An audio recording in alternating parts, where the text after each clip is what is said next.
From Boyle Heights in Los Angeles, California, Libros, Schmibros Lending Library presents the Latinidad Beyond Borders podcast. Latinidad encompasses the diverse experiences of people who live in Latin America, as well as people of Latin American descent who live in the United States. This podcast explores culture, society, and politics across the Americas through the lens of Latinidad. Hi, welcome to this new podcast presented by Libros Schmibros that we're calling Latinidad Beyond Borders. I'm your host, Alberto Sahagún.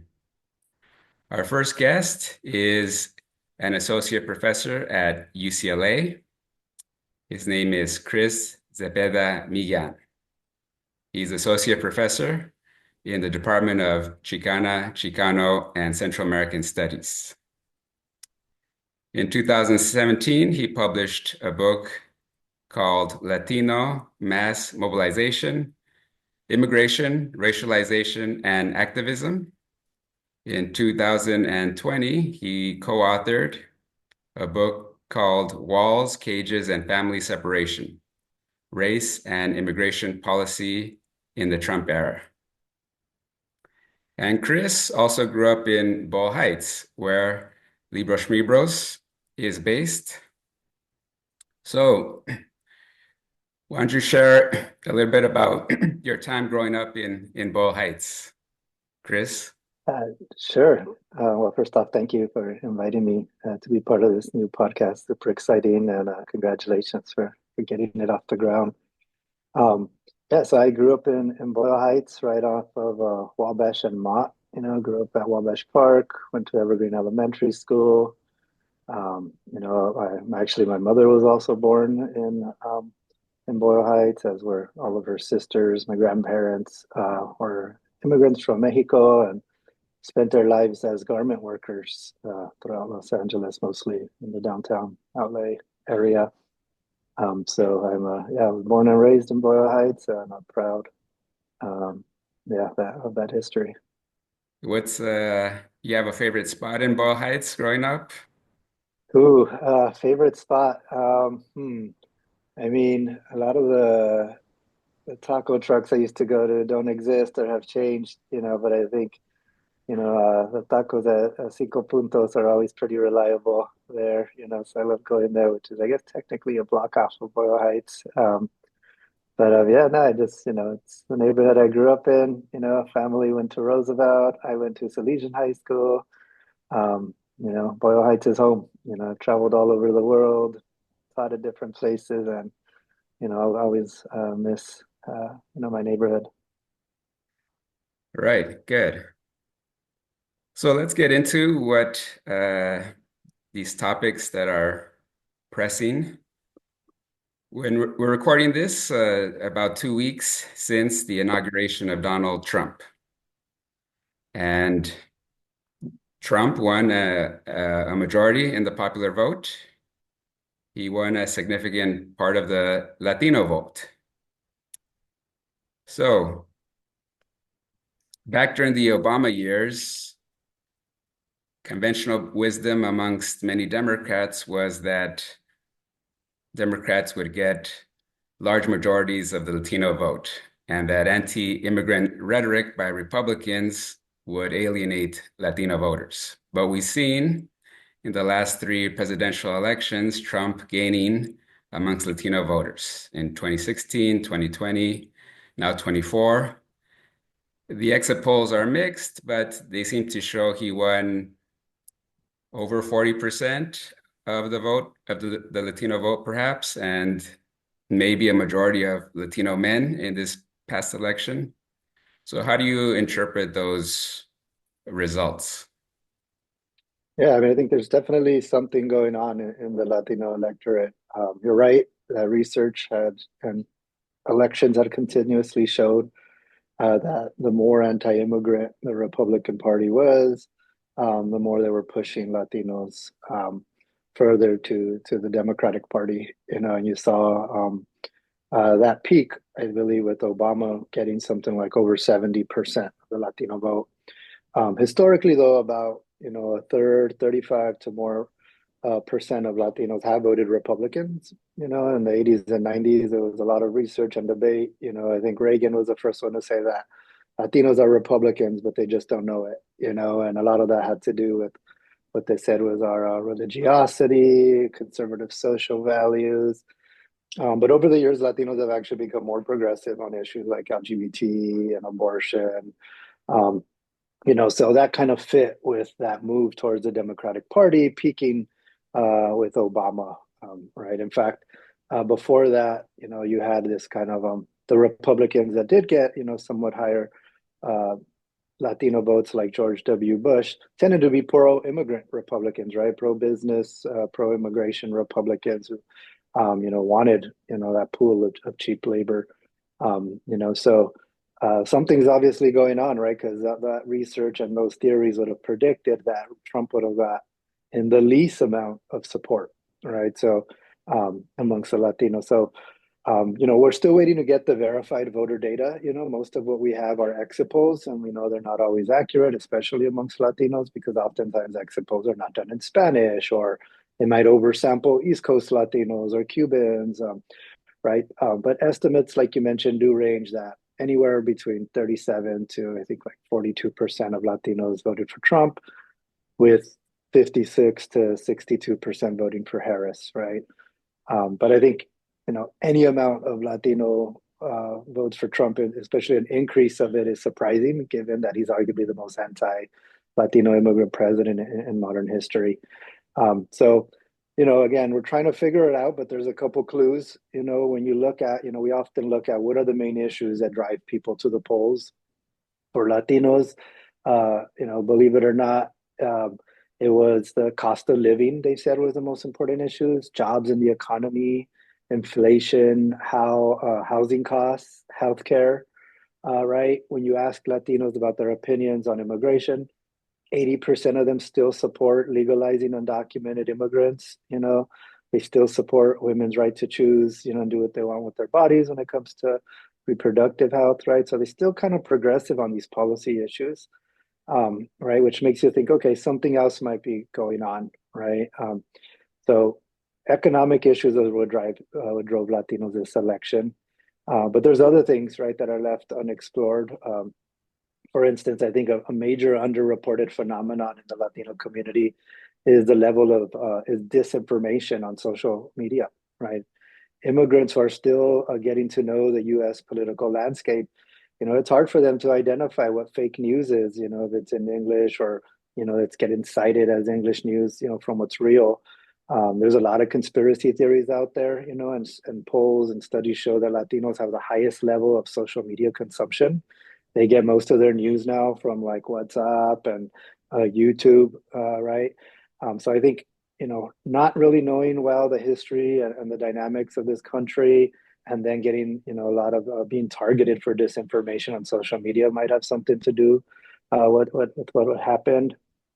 Um, I think the exit polls, like you mentioned, are showing that a lot of the increase that we saw for Trump tended to come mostly from Latino men, especially younger Latino men, who also use a lot of social media. So I think Democrats really need to figure out, what's happening there. Was that shift because of sexism? Was it because of transphobia? Or was it because of the economy, right? And the answer to that is going to determine how the Democrats deal with this shift or not. Another factor I would say, especially for your viewers, is that the Latino population is becoming a lot less immigrant, from when Obama was president. It's also becoming less Mexican, and more geographically diverse, right? With a lot of, Venezuelans and Colombians and those coming, to the U.S., right? And they're living in different places, right? They're not getting socialized the same way. Most undocumented immigrants, most Latino immigrants used to come to California, which is a very pro-immigrant culture now, and state, and now Los Angeles, pro-immigrant city. But I think ultimately, Democrats failed to make the case and to remind voters how bad Trump left the economy, the last time he was in office, and how inflation has actually declined since Biden's first year taking over, right? Democrats are notoriously bad at making voters realize, that the economy tends to do better under Democratic control. Look at the last two Republican presidents. George W. Bush left the economy in shambles. Trump left the economies in shambles. Right? You think that would have helped, Democrats, but they haven't been good at pointing out, how much more jobs were created under Obama and Biden. So I think there's a lot going on there. When Bernie Sanders, gained unprecedented levels of support amongst Latinos in places like Nevada and California and Texas, and then you see that shift in that same population towards Trump. I think there's something there related to populism. That one of those guys. I would say Sanders is probably more genuine when it comes to populist economic policies than Trump. Nonetheless, I think the Democrats have a lot to learn, and are probably or should probably study that phenomenon a little bit more because there is, I think, a correlation there. Right. So, as you mentioned, the Latino voting population is evolving. It continues to evolve. And so, is it going forward? Do you think it's still useful to think of Latinos as a voting bloc, or do we need to pay more attention to the diversity, the different generations, the different national Mm-hmm. origins, the different wealth? As you know, Latinos more going to college, more getting wealthier. Mm-hmm. In 10, 20 years, is the Latino vote going to look more like just the general American vote? Or Yeah. is there going to be something, it's hard to predict that future, obviously, or is there going to be something that holds kind of the Latinos as a voting bloc? Yeah. I mean, that's a great question. Latinos have always been diverse in terms of their voting, right? Not only, like I mentioned, 35 to 40%, voting Republican in the past, but also geographically, right? The issues that matter most to Cubans, for example, in Florida, are going to be different than the issues that matter most to Mexicans in California, which might be different than those that matter to Mexicans in southern Texas, right? So, there's not really one kind of magic bullet, that's going to mobilize all Latinos. Before it used to be, I think, anti-undocumented immigrant rhetoric and actions, but again, I think as the population has become less Mexican, and as these targets, of this anti-immigrant sentiment now has been really targeted towards what's happening at the border, right? Which are technically not immigrants yet, right? They're people, refugees, asylum seekers on the other side. That's kind of what Republicans played off of, this crisis at the border. I think that's going to play out differently. In 2006, where we saw those mass protests where Latinos came out to support undocumented immigrants, that's because the Republican Party was targeting U.S. Latinos that were in the United States already, right? Undocumented Mexicans in particular who have U.S. born family members, right? And that really mobilized the Mexican American community. It wasn't just focused on folks on the other side of the border. So I think as you see the Trump administration's policies change and now target Latinos inside the state, you might see their opinions change differently. But what ultimately makes a voting bloc is how they vote, right? That doesn't mean there's no such thing as Latinos. Latinos tend to have different opinions than the rest of the country when it comes to immigration issues. They're still, like I said, 80% pro legalization. That's very different than every other racial and ethnic group.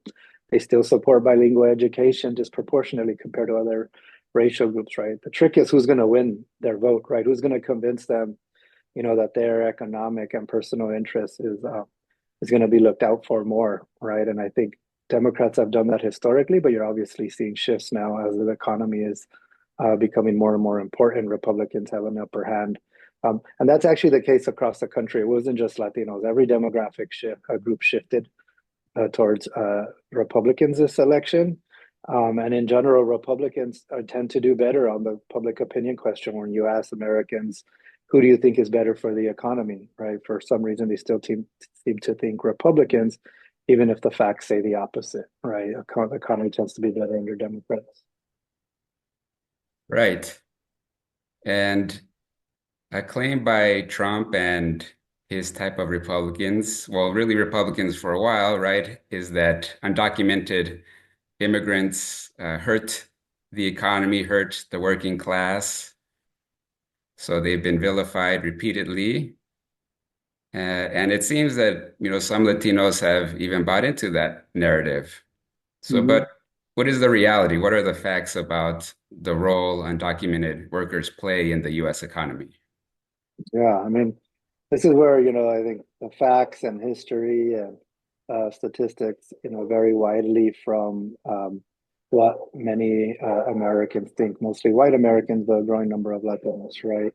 So Trump, is really from his first election to this current one has really doubled down on trying to make Latinos seem as, somehow naturally more inclined to be criminals, right? He started his first campaign by saying Mexicans were rapists and criminals, and Mexico, sends its worst people here. The facts show the opposite, right? Actually, immigrants are much less likely to commit crimes than U.S. born Americans. Some of the safest cities in the country, including in places like Texas, right, are places with high Latinos, large immigrant populations, right? You could arguably make the case that if you want your communities to be safer, you should get more immigrants because they're less likely to commit crimes. But Trump has tied that racist stereotype of Latinos being criminals also to the economy, saying they're not only going to mug you at night, but they're also going to take your jobs. When again, the fact of the matter is that our economy is heavily dependent on them, right? California and Florida, the agricultural industries are completely dependent on immigrant labor, most of which is Latino, many of which is undocumented, right? And it's arguably a national security risk, to deport all those workers because who's going to feed the country, right? So immigrants continuously, have long-term benefits towards the American economy, an economy that's losing population. We're not producing as many children, right? Just like other, European countries, we have a population crisis. Our population by birth had been declining, right? We actually need more workers, right? Not less, right? Which is why you see places like the Wall Street Journal and other conservative economic outlets saying we need more immigrants. This would have a devastating effect on the economy if Trump starts deporting everybody, right? So, nonetheless, though, right, he's really good at media stunts. He's good. He knows what his, racist white voter base wants to hear. And they want to hear that he's being mean and evil to Latinos and Mexicans in particular.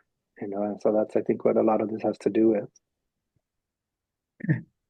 But what about the specific charge claim that undocumented workers are hurting working class Americans of different races, that they're lowering wages and taking Yeah. away opportunities and things like that? That's something that resonated amongst, I think, Hmm. some Latino working class people who seem to share those concerns. Hmm. So how do you see that in economic terms and social terms? Yeah, again, there's been plenty of studies showing that the long-term effects of immigration are actually good for the American economy. A lot of the businesses that you're talking about, they wouldn't actually exist, right? So, when you're saying that they're taking jobs, right, a lot of these jobs wouldn't exist. A perfect example is the garment industry. The garment industry has basically left the United States, except where? In Los Angeles. Why? Because they could afford it because they're getting cheap immigrant labor there. All right. A lot of businesses wouldn't even start. The construction industry in California, I believe 40% of its workforce are immigrants, right? If you want to really see how inflation could rise, if you really want to see how much housing prices could rise, how much your food costs going to rise, get rid of immigrants, right? So I think it's easy and it's easy to try to sell that, like, oh, they're taking your jobs. Right. But the flip side is also true. They're actually creating a lot of jobs, right? Most of these small businesses wouldn't actually exist, right? Which bring down the cost of living, bring down the cost of food, bring down the cost of housing. They wouldn't exist if it wasn't for immigrants, right? The biggest example again is the agricultural industry. No U.S. born Americans want to work there, right? In my first book, I interviewed the lead lobbyist, Republican lobbyist for the U.S. agricultural industry, right? Conservative lobbyist based in D.C. I asked him about this question about immigrant workers in the agricultural industry, and he said, "Yeah, I'm not gonna lie. We use them because it's cheap labor, but the United States is competing with Brazil and other Latin American countries, which have 1/5 of the labor costs that our agricultural industry does have, right? So even with paying U.S. Immigrants in the U.S., crap, we're still paid more for our labor costs, right? If we actually had to compete, and pay way more, prices would be through the roof, right? Um, so I think, there's a lot of, the question needs to be turned around and be like, what types of jobs wouldn't exist, if it wasn't for immigrants? And oftentimes these are better jobs, right? Immigrants come and they primarily compete with other undocumented immigrants if they're undocumented, right? They primarily compete with other people in their same groups. Most of them go into and tap into ethnic social networks. They're working at Mexican restaurants and others. Those aren't jobs that white Americans, African Americans, even US born Americans would necessarily take. These businesses, the small businesses just wouldn't exist if it wasn't for those types of that pool of labor that's there. So again, I think if we just look at like the facts and what history tells us, it's a very different story than what we're hearing oftentimes in conservative news outlets. Right. So that brings us to the Trump administration. Over the last 2 weeks, there's been a lot of reporting about uh, these deportation raids, and Trump has wanted to get a lot of media attention to this. There's also reporting about on the border that military troops are being sent. There's talk about using Guantanamo Bay as a place to house undocumented people before they're deported. So there's a lot of fear and concern in Latino communities across the country. But given that undocumented workers play such a crucial role in the U.S. economy, how do you interpret what Trump is doing and Mm. how we should react to that? Yeah. I mean, great question. And I've always been saying that there's no way he's going to actually deport 10 million undocumented people, right? His plan is always, he wants to do these shock and awe media stunts, right? Again, if you look at who supports Trump's most draconian anti-immigrant policies, it tends to be white Americans who are uncomfortable with the growth of the Latino population, who are uncomfortable with the cultural impact Latinos have had in the United States. There are white Americans who have anti-Black sentiment, anti-Muslim sentiment, right? Basically, the most racist white Americans, that's who supports his most draconian immigration policies, right? That's the base he mobilized, right? That's the people who came out, the activists that mobilized him. We forget that the vast majority of this country is still white, right? I think in California, we have such a multiracial democracy here that we forget that the rest of the country doesn't look like us, right? And the rest of the country, most of which have never interacted with Latinos, let alone Latino immigrants, right? But they feel, that they're in an economic slump as well, right? And it's very real. So it's easy for them to fall for these racist stereotypes, right? So I think because Trump now feels he has to deliver to that voting base, right? You're going to see these media stunts of some big raids here and there. The goal isn't to actually deport 10 million undocumented immigrants. It's to one, make them scared so that they could be even more exploitable by employers. But two, to let his Republican base feel as if he's trying to do what he promised, he's going to do. So he's taken some outrageous stance which are unconstitutional, like claiming to end birthright citizenship or wanting to. Right, that's completely unconstitutional and would actually create a permanent underclass of stateless people who are not citizens of any country here in the US, right? The whole point of that provision, the 14th Amendment, was to end slavery and the idea that you could, if your parents were a slave, you had to be a slave as well, right? Creating this economically exploitable underclass. Um, right, he's taken very controversial positions like churches and schools and as no longer being sacred safe spaces, right? By directing ICE to go there and disrupt these places. So I think a lot of his stuff it's hateful and it's going to create very serious damage, especially in Latino communities. It's going to create fear. But ultimately, I don't think that he really thinks he's going to deport 10 million people because of the effect that would have on the American economy. I don't think that's kind of the goal. It's he's the showman, right? So I think this is an evil show that he's putting on to satisfy his arguably racist base. Right. So we've gotten some reporting about who has been detained over the last weeks, and his administration claims that they're going after violent criminals, convicted criminals, but we're beginning to see that not all of them were convicted of any crimes. Have you gathered Mm. any preliminary information about what's gone on in the last few weeks? Yeah, I mean, that's not that surprising, right? So what we know is that ICE is arguably a rogue agency, right?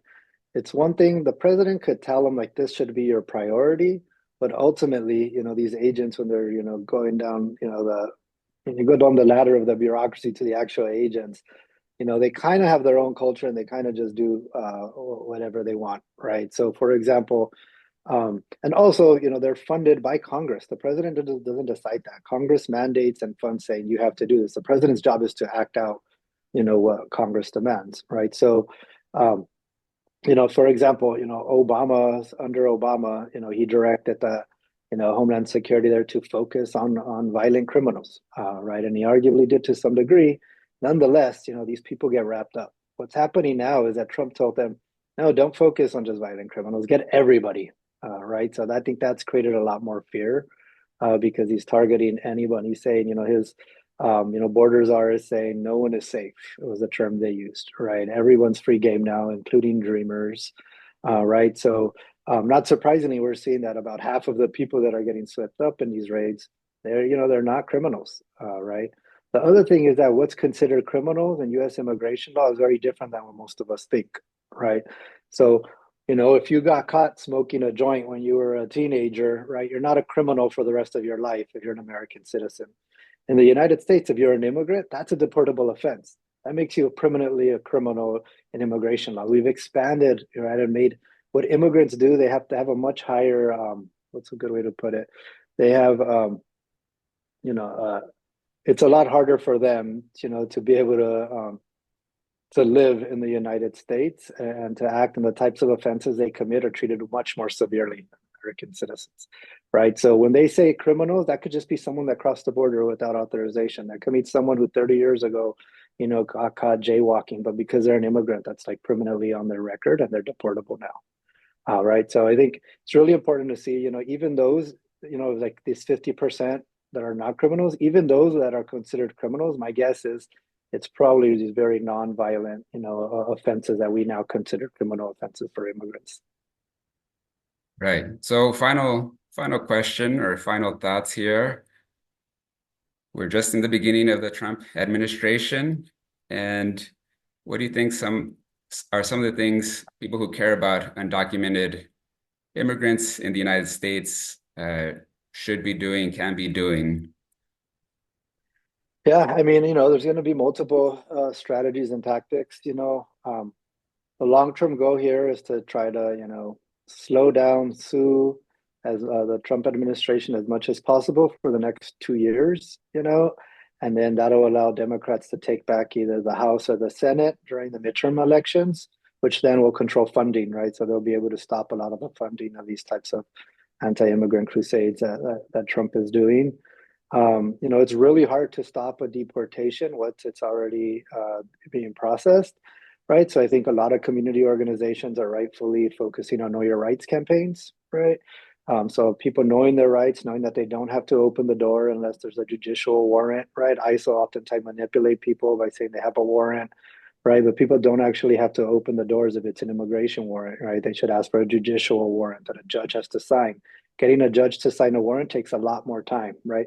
So the more delay tactics that activists could come up with, this is a role the Spanish media has historically played, especially in places like Los Angeles, to help inform immigrants of their rights, to help protect them. Unfortunately, we've seen a rightward shift in Spanish language media, including Univision, right?